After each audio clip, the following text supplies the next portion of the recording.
Did you know that a developing fetus can actually hear the sound around it, especially the sound of the mother's voice? But the fetus is not going to hear the mother's voice the way you can hear my voice. I'll just give you a sample of what a fetus will actually hear.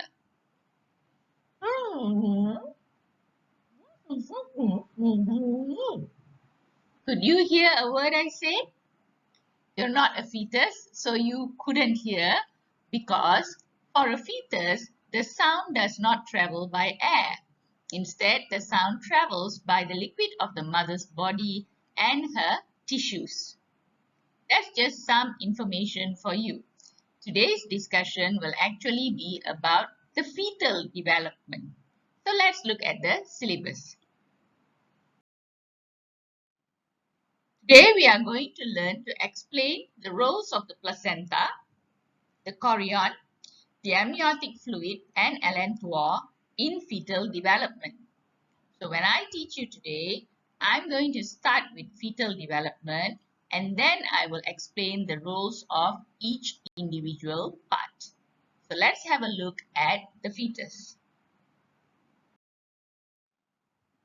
In my previous videos, I have shown you the stage of a blastula. So just a reminder to you, blastula has the extensions called trophoblast, the liquid called the blastocele, and of course the cells called the blastomeres. Now for me to explain fetal development, using this diagram is going to be a bit difficult, so I'm going to replace it with my simplified version. This is my simplified diagram. Let me explain each part. The background is the endometrium. This is supposed to be the blastula, with the outermost layer being the trophoblast, and the inner yellow layer are the blastomere cells, and this space here is supposed to be the blastocele. Now, once the blastula has implanted into the endometrium, then the structures undergo transformation. The trophoblast now does not need to secrete enzymes to burrow into the endometrium anymore because it is already in the endometrium. So it will start to extend into a structure known as the chorion. I will explain later the function of chorion.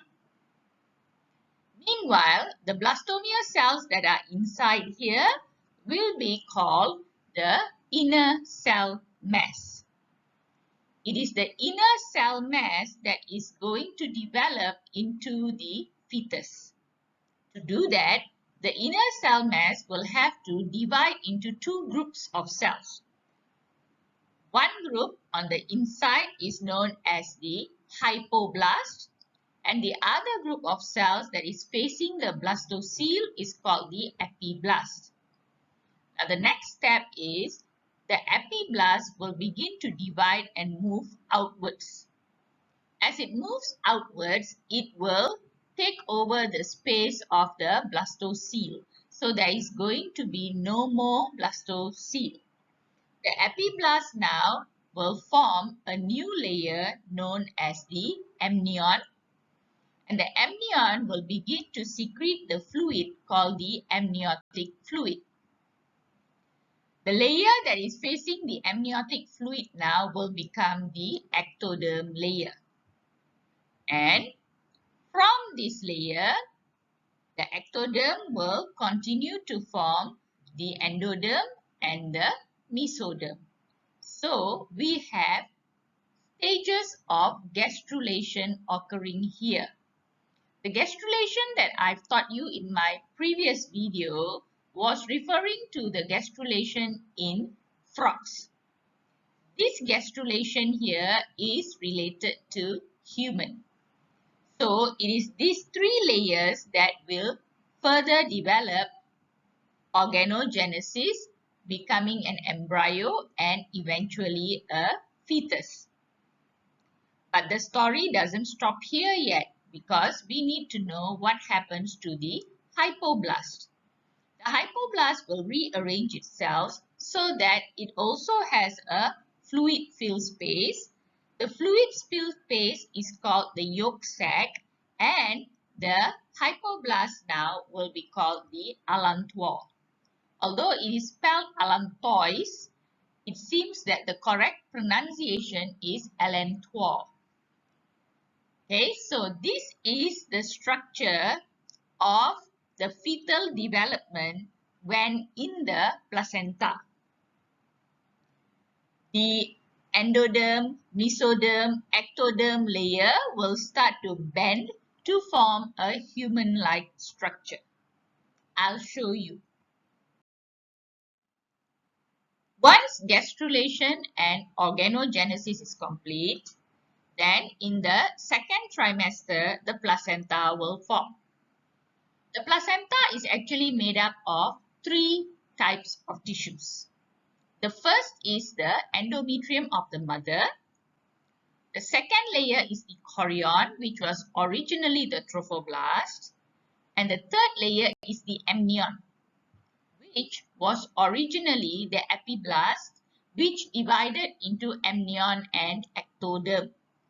So you see here the structure of the developing embryo and fetus has the ectoderm as the outermost layer.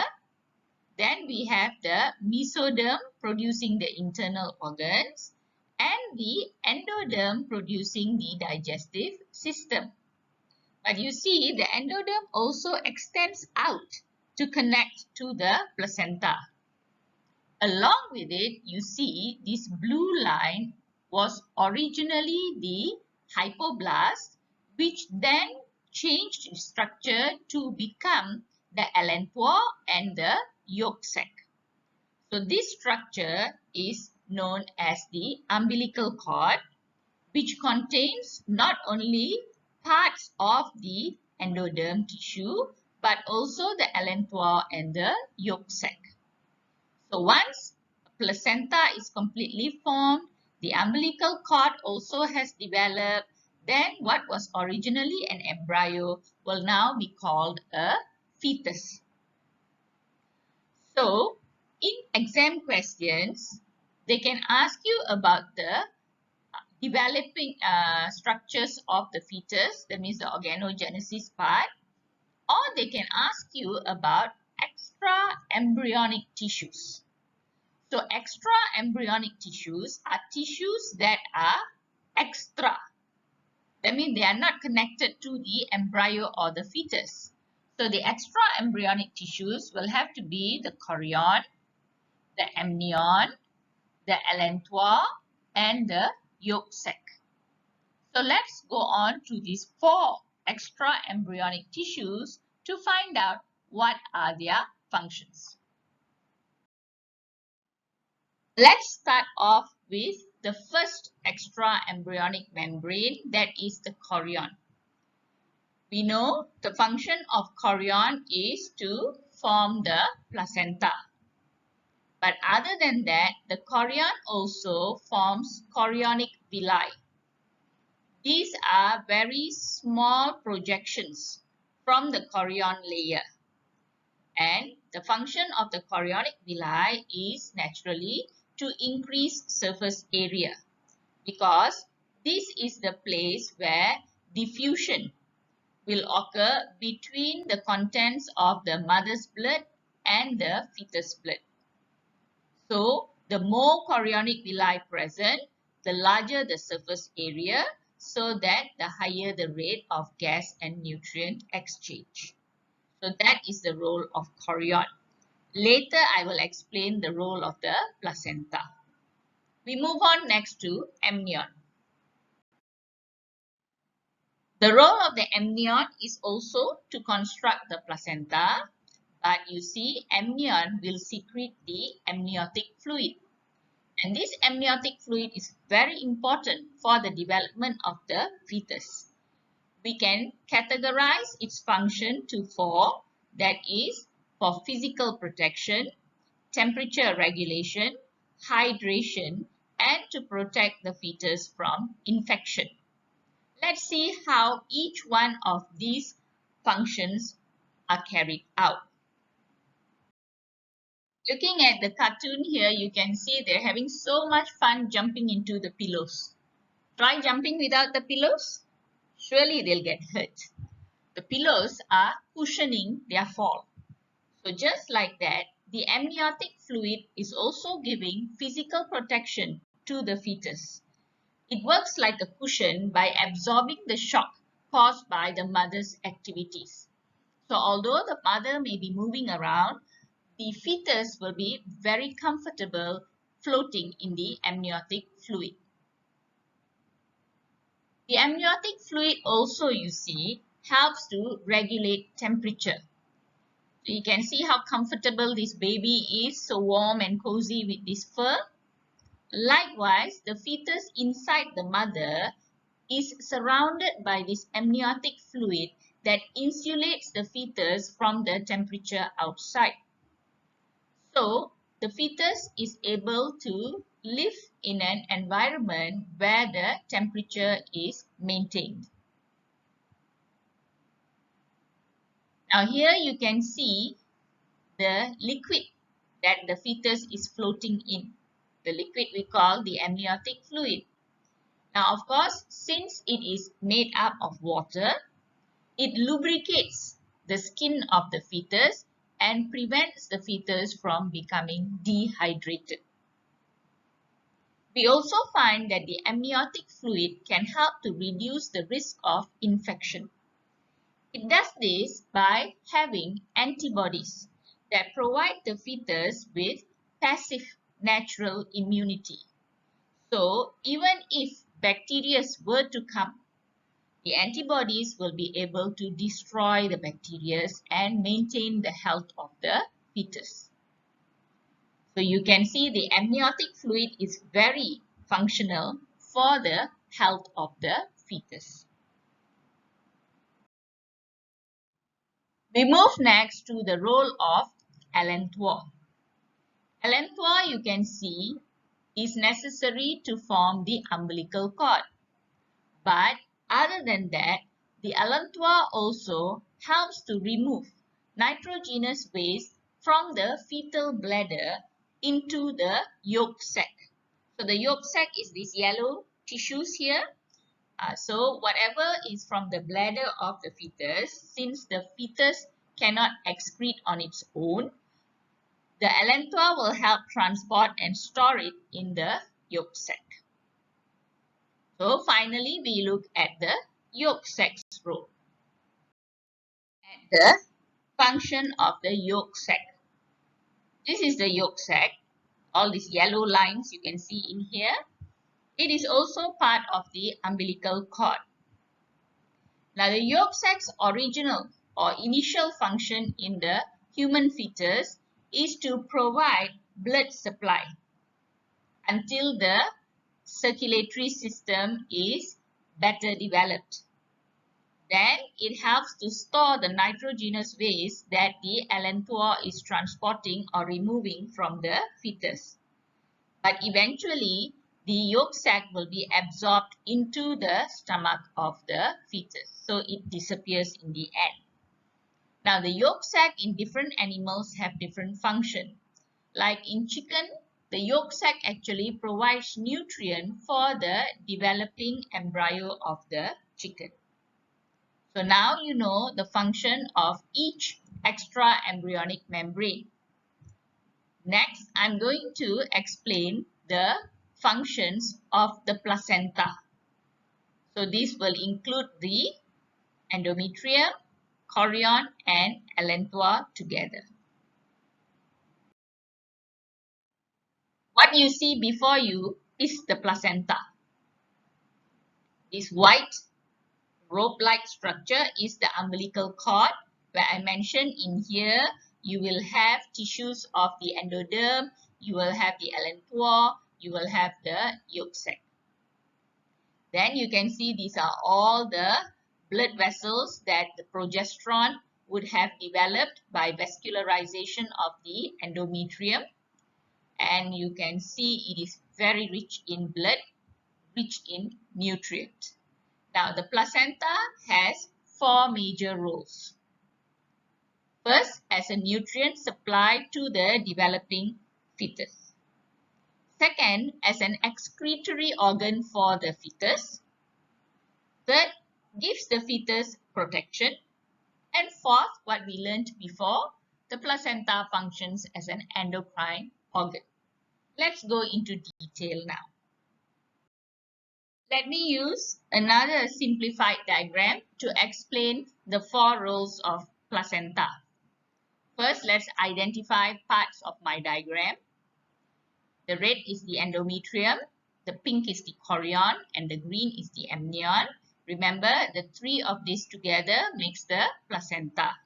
Then you have the amniotic fluid and the umbilical cord that connects to the fetus. So let's look at the first role of placenta as nutrient supply. So these white circles will represent nutrients like glucose, amino acid, and gas like oxygen. So the oxygenated blood and nutrient-rich blood will be transported by the maternal artery to the fetal vein. Notice that it is artery to the vein, it's not artery to artery. So these nutrients will diffuse into the endometrium and then across into the chorion, later into the fetal vein, where the fetal vein will transport it to the embryo.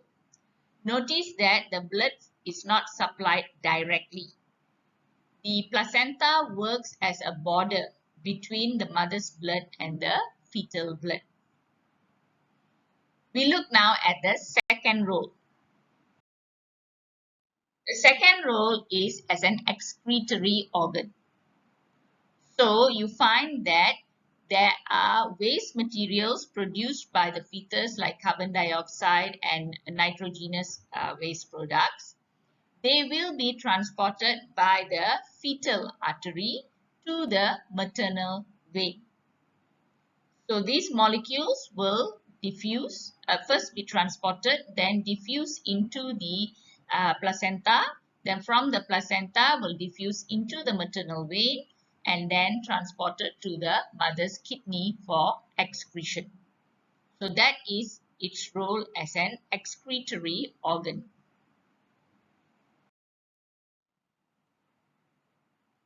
We look now at the third role of the placenta, that is to protect the fetus. This is done in two ways. The first way is by preventing the mother's blood from mixing with the fetus blood. By doing this, three things are achieved. Firstly, the fetal blood vessel will not rupture, because if mother's blood vessel was directly linked to the fetus blood vessel, the high pressure of the mother's blood will naturally burst the fetus blood vessels because these blood vessels are so tiny. Secondly, we find by keeping the bloods separate, agglutination of the blood is prevented. This could occur if the mother's blood and the fetus blood are of different blood groups. And thirdly, we find by keeping the blood separate, we can ensure that the mother's immune system does not react to the fetus blood and destroy the blood. Because if the mother's immune system attacks the fetus blood, this will lead to the death of the fetus. Now, the second way that placenta protects the fetus is by blocking entry of certain molecules. This way, it can help to reduce the risk of infections. The membrane that is selectively permeable will filter pathogen from entering into the fetus area while enabling the diffusion of antibodies into the amniotic fluid. But do keep in mind that some pathogens can still enter, such as HIV or the measles virus, and some chemicals also can cross the placenta, such as alcohol and caffeine. So that is why these chemicals are recommended not to be consumed when you are pregnant. Now let's move on to the final role of placenta. This is as an endocrine organ, which we have studied when discussing hormones related to pregnancy. The hormones will include, of course, progesterone, estrogen, relaxin, humoral placental lactogen, and prostaglandin. That we have learned the roles of the placenta, the chorion, the amniotic fluid, the allantois, as well as fetal development. So I'll see you next in my video on parturition. Goodbye.